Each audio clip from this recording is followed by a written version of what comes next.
We know next week Shane Bieber is going to be starting on opening day, but who's going to follow him to the mound on March 28th? The Guardians are trying to figure that out. And on today's episode of Locked On Guardians, we're going to try to figure that out. It's another 2024 position preview. We're looking at the Guardians bullpen. You are Locked On Guardians, your daily podcast on the Cleveland Guardians, part of the Locked On Podcast Network, your team every day.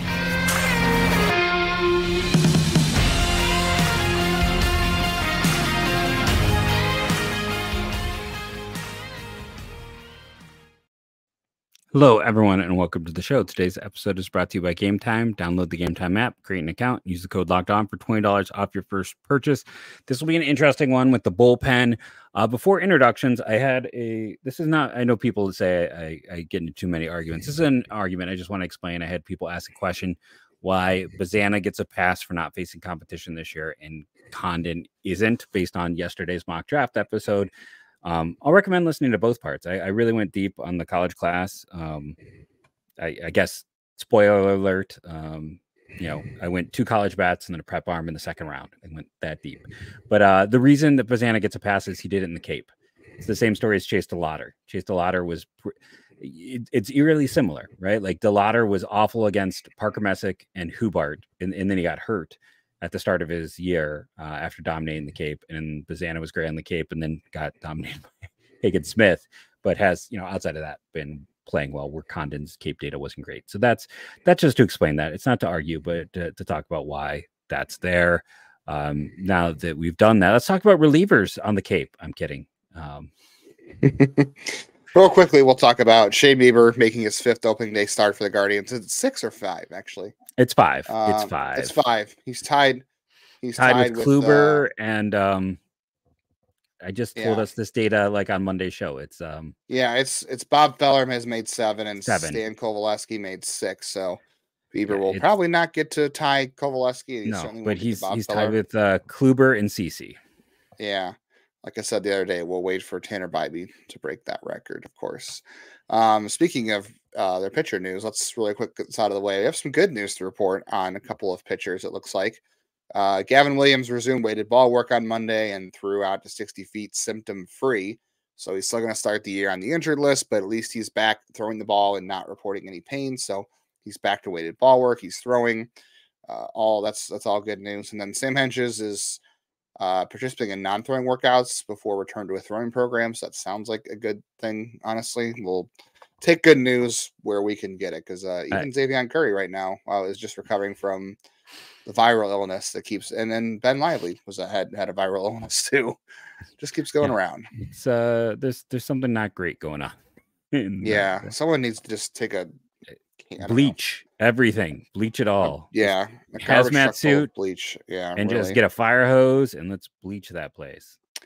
Well, let's start with the injuries though for the Guardians bullpen in 2024. Hentges, things look okay right now, we think, for him, but we know that Trevor Stephan is out for the season with Tommy John surgery, and James Karinchak is going to start the year on the IL with a shoulder injury. So that's 2 main guys that I don't know how much we want to say they were going to count on James Karinchak, because last year was kind of a weird year anyway. Yeah, but I that's 2 guys that he's a bonus, right? That's kind of. He was going to start the year in the bullpen. He was going to be one of your relievers at the very least, depending on whatever role he was going to be in. But he was hurt last year too. I think at some point, wasn't he? Was he hurt last year? No, he got optioned down. He was not just optioned down, and then didn't get optioned up for a very long time. That's right. 2022, he had super ineffective. 2022, he had the back strain. That's what it was. So he was fine last year. He just got sent to the minors for ineffectiveness, and then the year before he was injured. But I don't know. Can the Guardians afford any bullpen injuries this year? You've already got your, depending on how you want to look at it, your second or third best relief arm. I know Scott Barlow's in there. We believe in Sam Hentges as long as he's healthy. Can they survive not having Stephan this year? They have enough pieces to step up, and let's just assume James Karinchak gives you nothing. I don't know. This is why you don't trade arms, right? This is why when we saw, Cubs fans talking about that Cleveland could trade, Cleveland could be a place to trade arms for like the Cubs' 15th best prospect. You know, like that just doesn't make logical sense. Like, why give proven for, you know, something further down the line? It doesn't work out. It's funny how every single supposed Cubs rumor, there's more rumors that popped about them, but nothing came of it. But the reason that they can survive it is, you know, for a long time, one of my favorite facts is I think the 4th highest reliever by any developed reliever was David Risky. Like, I think now, I mean, technically Clase was not drafted and developed, neither was Stephan. So Risky is probably still 4th right now. We haven't seen too much. 99's up and down nature hasn't had that.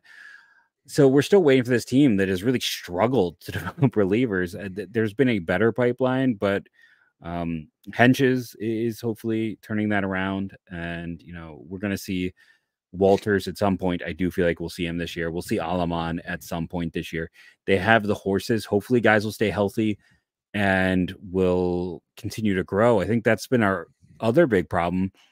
You know, if you're a fan of the system for a long time, like Nick Miklojak was the hype king. He was a guy that there was a year there where he was a borderline top 10 prospect and was the reliever in the system with a capital THE and an exclamation mark.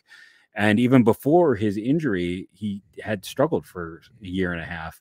And for everyone saying AAA doesn't matter, like that guy dominated every level up to AAA, and then AAA was the struggle. And that's where he probably saw the injury was when he started to lose velocity and he lost stuff. They've had interesting guys over the years. I mean, they had that final jump, right?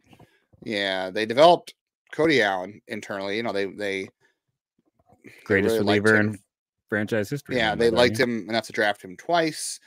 You know, you had Kyle Crockett for a hot minute that we talked about the other day. They drafted Nick Sandlin. There was a couple other guys they liked. And again, over the years, we've had some names in the bullpen we really like. But yeah, you got Clase, who we'll talk about in the second segment a little bit this year, because obviously he's a linchpin of this bullpen. So I can't keep my mic straight. That's always good. I hope that's not a premonition for the year above. Nick Sandlin, you know, has been a hot relief prospect. Up and down. And he's, like, you know, you and I argued last year, Nick Sandlin was like the most underappreciated reliever in the first half, which he kind of was. And then the second half got here and he just, I don't know what happened. Because people were like trying to say, oh, they should option him down to bring so-and-so up. And I'm like, we're like, no, like Sandlin's been arguably their best reliever outside of Clase last year when Hentges was hurt and Stephan was going through stuff. So he gave up like one run in June. Wasn't that it? Yeah, or something crazy great June. And after that, it fell apart on him. Yeah. I'm really excited to see what Scott Barlow can do. We'll talk about more of him later in the show. And I do feel good about the younger relievers of this class. I know it's weird to say like you're okay relying on your cat's very happy about the reliever discussion. That's good. I'm glad somebody is already a fan of this. She's wants to make her presence known. Yeah, it's that one position I feel like you're okay throwing a young player out there more often than not because you know, relievers have a very short lifespan, let's be honest. And sometimes their best bullets, I wish I had a better word than bullets, but sometimes their best stuff is early in their career and they fade late. Especially look what Cleveland's done to relievers. We'll see if that's the one question I didn't put in our list tonight, which I should say I should put in here is one of the factors for the bullpen in 2024 is how hard Terry Francona was on the bullpen. And I'm really curious more than Clase's adjustments, hoping Hentges is healthy, hoping some young relievers step up and hopefully Barlow is good. I think I'm really interested to see how Vogt uses the bullpen because that's the one thing you can say about Francona over the last 10 years is, man, he's hard on the bullpen. And he killed many a reliever's career. Hey, Brian Shaw would not say die, though. Brian Shaw is still hanging around, at least. Out of all three of those guys, I would not have guessed Brian Shaw would be the one still pitching, honestly. I mean, Cody Allen's career was done before he hit 30. Like, that's still one of those crazy he never got that free agent payday. No, he never did. It was unfortunate for him. But yeah, I listen, the bullpen is not hunky-dory. There's concerns. You know, Sandlin and Morgan will kind of get into all that. But like I said, there is some depth. There's some reason for hope. Doug Casey. People keep asking. I don't think he's the answer in the pen. But I want him to be so bad. I know All right. people want him to be, but there are the other guys who stand out who could. And so didn't you say yesterday or 2 days ago, like Nick Enright was recorded throwing 97? Like that's the story we all want. 95. 95. I'm sorry. Yeah, that could trying be to give fun him one even more, too. but even that's higher than we expect for him. So like I'm still holding out some hope there. Real quickly before we move on, because James Karinchak is unpredictable. I've got a theme. I've got a theme for today's show for the bullpen. It's over under, but I didn't have an over under for Karinchak. Finish the sentence. In 2024, James Karinchak will blank. Fill in the sentence. What is James Karinchak going to do in 2024? Be designated for assignment. Okay, that's an interesting one. I don't really have one. I was going to say we'll pitch for another team. Well, I just, I think after 2 really kind of down years, he just doesn't have any value. He's hurt right now. Last year was a year to forget. I'm kind of surprised they paid him even $2 million. I feel like at some point he's a bottom 5 roster guy for me right now, personally. I think he will. I think he will start the year in the 60-day IL, and that will open up another spot for them too. I think he does too. I think that there is no rush for him, and I think that they'll like do that just to get a spot. Agreed. All right. I got a game for Jeff today, and then all the listeners can play along with us. Your number to know before we go to break. 74. Think about that. Why is 74 an important number for the Guardians bullpen? We'll tell you when we get right back here on Locked On Guardians. And we're going to talk about the good people over at PrizePicks. Listen, if you've ever tried daily fantasy, the problem with daily fantasy is unless you're sitting here with your spreadsheets up, your host. Most daily fantasy, if it's you versus other competitors, there are these people who could be working for front offices who are running the simulations. You are a sucker. Let's just be honest. You are a sucker. You are going to lose. You are not the guy who's going to benefit. That's what makes PrizePicks great. It's not you versus competitor. It's you versus the numbers. Instead of having to worry about what some genius with multiple spreadsheets who has 17 degrees in math is doing, you can go and look at the data yourself, and you can say higher, lower in 2 to 6 different categories. It's as simple as that. It's not you versus the geniuses. It's just you versus numbers. Go check out some of the fun things they do, like goblins and ogres. That still amuses me greatly. But I will stress that again. You want to go to the daily fantasy. There's not you versus dudes who have all the answers. You want to go to the one it's just you versus the numbers. So download the app, use the code LOCKEDONMLB, all one word, for a first deposit match up to $100. That's free money. Check out PrizePicks today.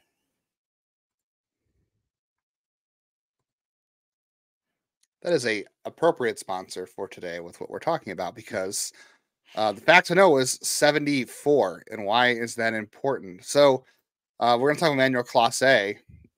He has averaged 74 games a year for the Guardians since he has been traded to Cleveland. That's healthy. So pick more or pick less, like on PrizePicks. Over under 74 and a half games for Clase in 2020. He's going to pitch 162 games. He's going to go all of them. And then he'll end up like Cody Allen next year. Good. So that contract will work out great for Clase. Less, I think. I think they're going to get wise up. I mean, Tito, no matter how you felt about Tito, love him, hate him. I mean, if you hate him, it was easy. But even if you loved him, you had to admit that he over-relied on certain guys and ran that bullpen into the ground. I think they're going to try to protect. I mean, Clase's arm is special. Even if they, I think they do like the Walters and the Aleman, and they might feel like they have their closer of the future in place, which would allow them to flip Clase for other needs. But to get him there, to get that at max value, you need him to recover from a down year last year. Like if this team, I'll put it this way, if they're having a bad year at the deadline, you might say Bieber and Clase both go. Like there's a world where that happens. And especially if Clase helps, his value come back and the young guys step up, those are things that can happen. Now, I still think this team should be running out there, and I'm not going to sit here and say that they're going to be dead at the deadline. I don't believe that. But there is just trying to make him more effective by, not having him be fatigued 24/7. Yeah, Clase definitely needs a break from last year. He's working on some things in spring training. I think we might have mentioned it on here, or I might have mentioned it on Chico's podcast over on the Big Play Network. I was with him a few weeks ago. I know cats make the internet run, so I'm just gonna change my camera angle. Yeah, just go that. Yeah, that's a good angle for everybody. More cat in the podcast. Clase vote a few weeks ago alluded to Clase working on something in spring training. And it turns out, I was listening to the interviews today, it turns out he is working on a slide step. That's because Clase does a horrible job with holding runners because he has the high leg kick. Yeah. And until the new rules, he was one of the slowest working relievers in baseball. We might be the only. That might be the only thing that we could say we might be better at than a major league player is holding runners than a major league. I know people love to sit there and talk about like stupid things that hold players back in AAA, and it's like, he's got to work on his pickoff move or covering first base. But that's like a thing Franco Aleman has to do, and that's a thing that Karinchak had issues with, obviously, and that's a thing Clase has issues with, especially with the new rules. So holding runners is important for him, and I'm curious to see if the new slide step works for him. That has been an issue for him. Obviously, he kind of gets BABIP to death too, which kind of stinks. So I think the slide step, we'll see how it adjusts to him. He's working on stuff.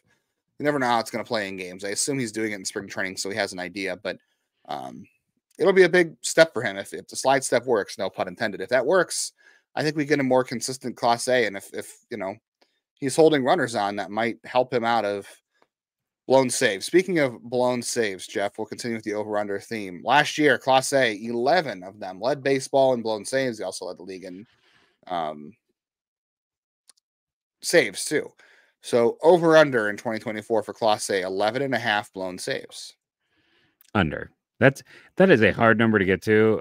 If I could pull up my drive super quick, I won't be able to do it right here. But it's like I did that whole thing where I was looking through like just relief data, and he had more blown saves last year than like Chris Perez had his entire run in Cleveland. It was just a very unusually high amount. Year.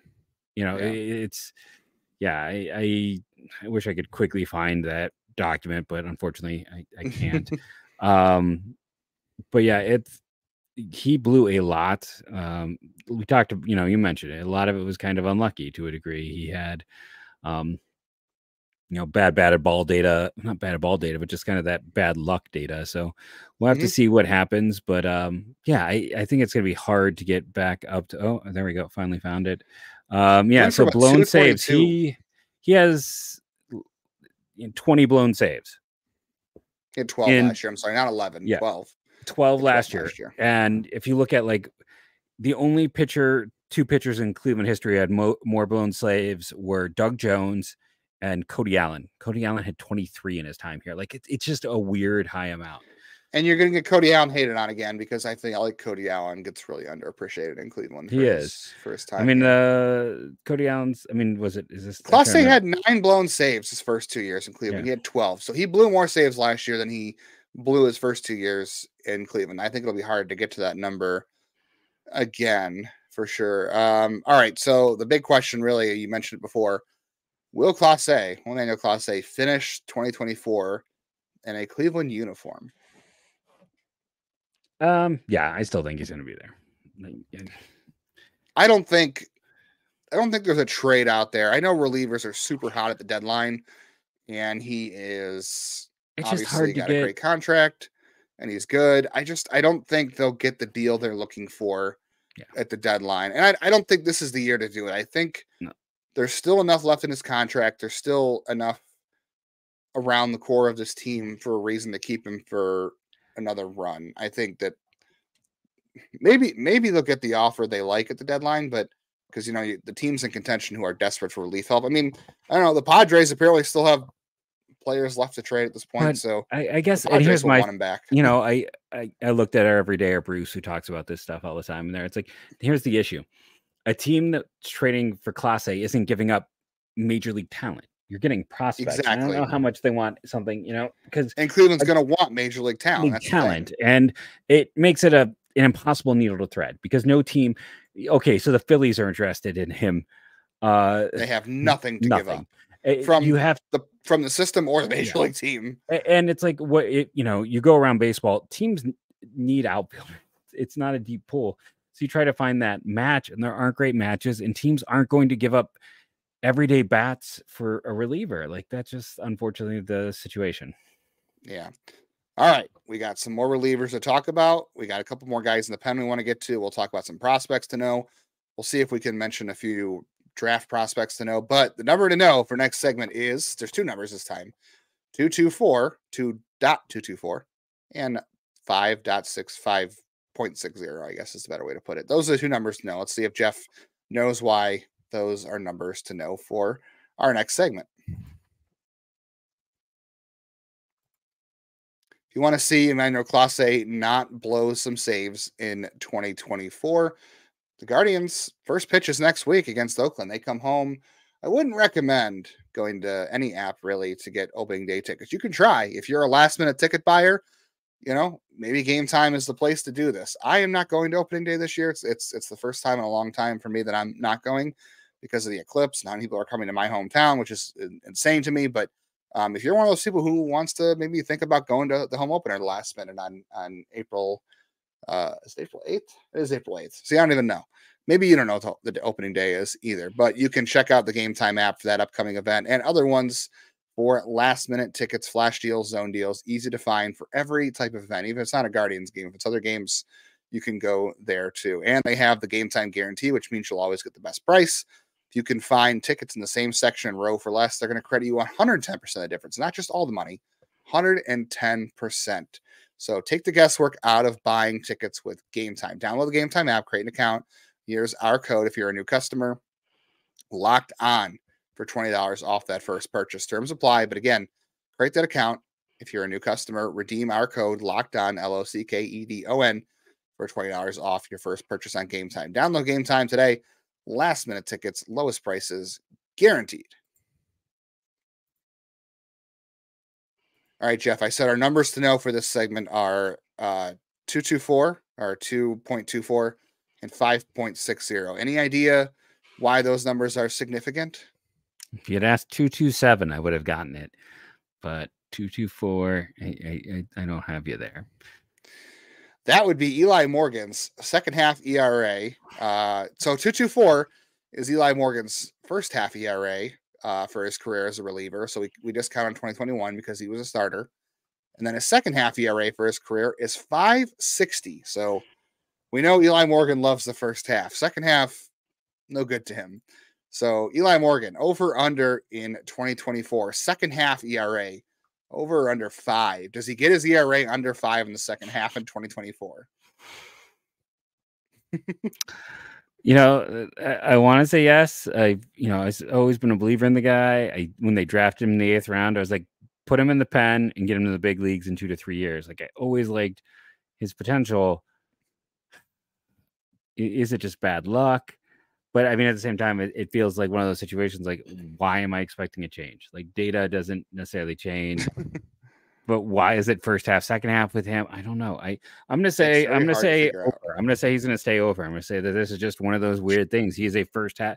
There are certain guys, Jason Kipnis. Yeah. Felt like, he might as well quit playing once the calendar turned to July every year. Maybe Morgan's the pitcher version. Last year, Eli Morgan's second half ERA was 6.75. In 2022, it was 4.26. So he did have a year under 5. So I will say under 5. But if you said under 4, I would say no. I'll say it's under 5, not under 4. Ironically, this is you're talking about how stats don't change sometimes.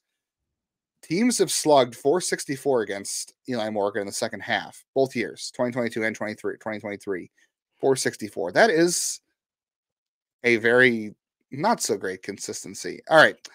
I did believe he is always, though, in fairness, like Eli Morgan is always going to get hit hard. There's always going to be high swings of luck based on guys getting on base. For Eli Morgan to be effective, he's got to be, it's got to be a Josh Tomlin-esque walk rate because it's a Josh Tomlin-esque home run rate. But he's got more swing and miss, so we hopefully can see a little bit more from that with him as well. He does have the changeup.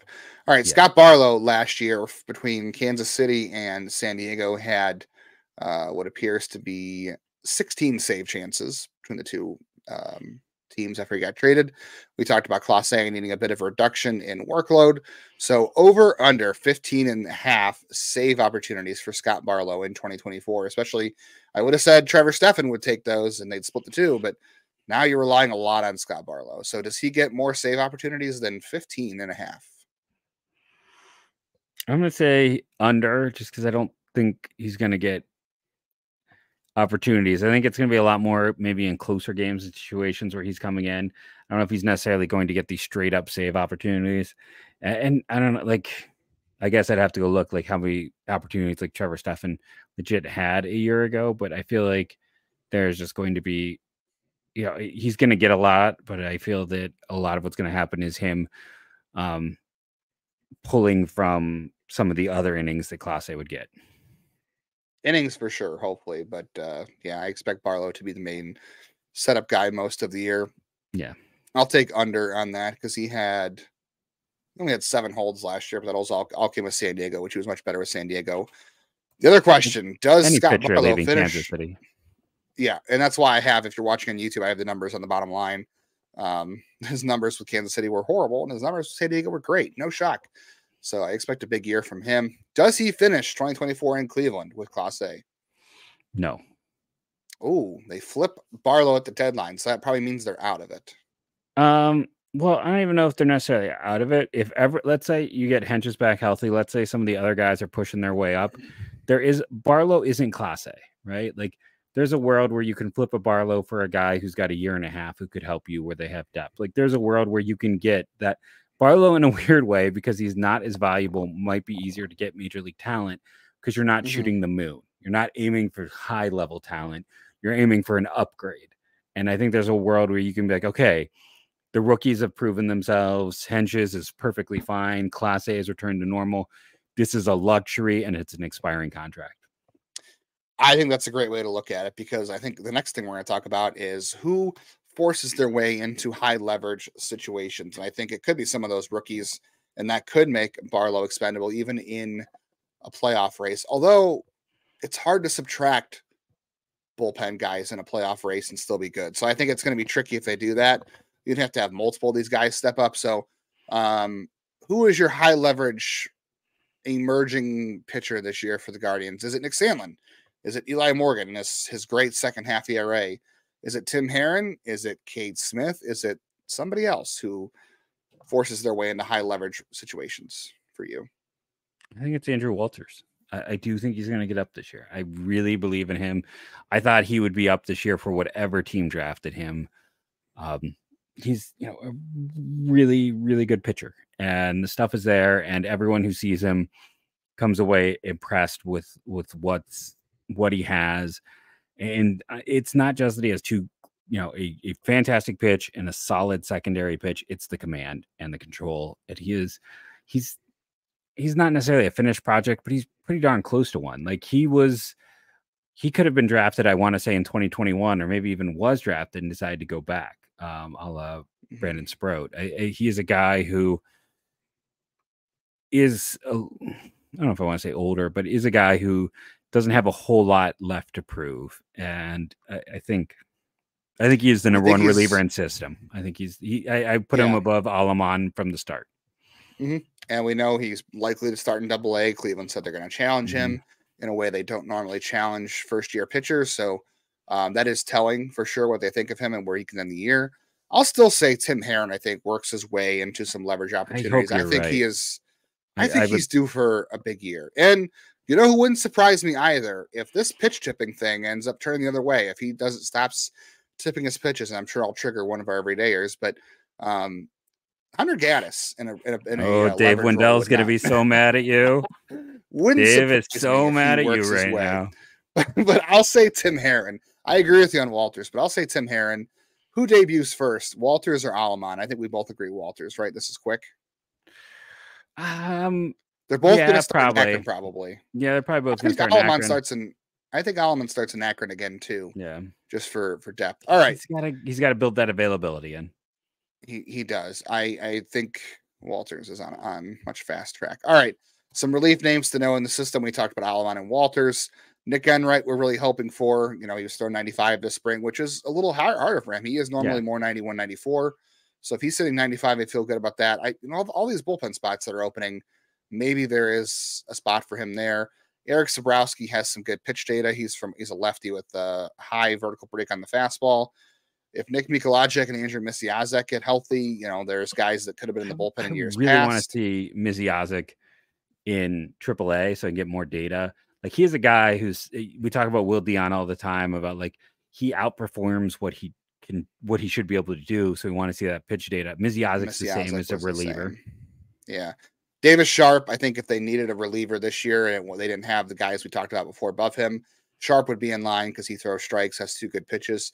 Tyler Thornton has gotten a few spring appearances. I like him a little bit. He's got a weird sidearm delivery-ish, low arm slot. Sean Rapp, a lefty, nasty stuff, 91, 93, the big slider. 2 guys from last year's draft class, in addition to Walters, Jay Driver, and Zane Morehouse. Morehouse, has bounced around a lot of colleges, and there's some good data on there. He's got a lot of pitches, and Driver is that sidearmer that Cleveland takes every year. You just never know what those guys. I think Denholm could get flipped to the pen and move quickly. I could also see the depth for that right now, though. If they feel like he can, if that is going to be his future role, there could be a world where they need starters in the minors. Though. I know they need innings. That's the thing. Him and Hankins could be the guys who I think if they flipped around the role, they could be quick movers as relievers.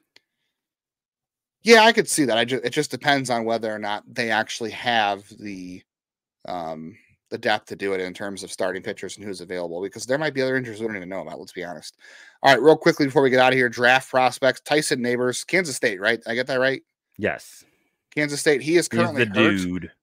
Yeah, he's currently hurt. He was projected to be like a comp round, second round guy. I mean, I thought he could go in the first. Like he is a better prospect than Walters. Does the injury knock him down to like the second round now?